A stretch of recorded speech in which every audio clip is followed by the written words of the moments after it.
warned Torontonians a couple of weeks ago that a lot stricter measures would be coming into play approaching the G20 as far as parking, tagging, towing, and traffic restrictions. Well, now we're already seeing some of those restrictions come into effect. I'm joined now by Cst Wendy Drummond from the Integrated Security Unit.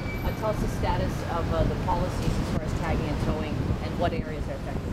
Well, essentially, our parking enforcement unit is always out on the streets for a number of reasons. Traffic congestion and also making room for emergency vehicles to come and go. As far as the summit and getting prepared for it, there are going to be a number of changes. Signs are going to be changes. One day when you were able to park valid could not be the same situation the next day.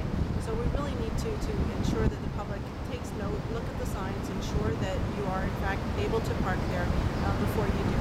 We are going to be tagging and towing. We came across this yesterday along Front Street. So we need people really to take a look at before they leave their vehicle as to where they're going. What about other restrictions as far as having to produce identification? When are we going to see that? Initially, the Integrated Security Unit said June 25th. Has that changed, or what can you tell us about that? And again, always subject to change. Always subject to change. Right now, we're still hoping to keep that people can go in and out of the security zone without any type of real restrictions. Having said that, it is going to be a case by case and day by day. If we have information received that we need to tighten things down a bit, we will do so.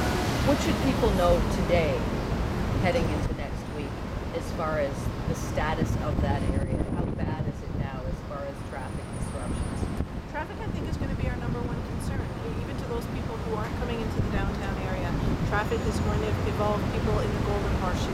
It's going to essentially go far-reaching as to Hamilton and into Niagara. So it's going to affect most people, even if they're not coming into the downtown area. If you can make alternate arrangements, alternate plans for the weekend, if you plan on traveling, maybe pack a snack because you could be in your vehicle for a while.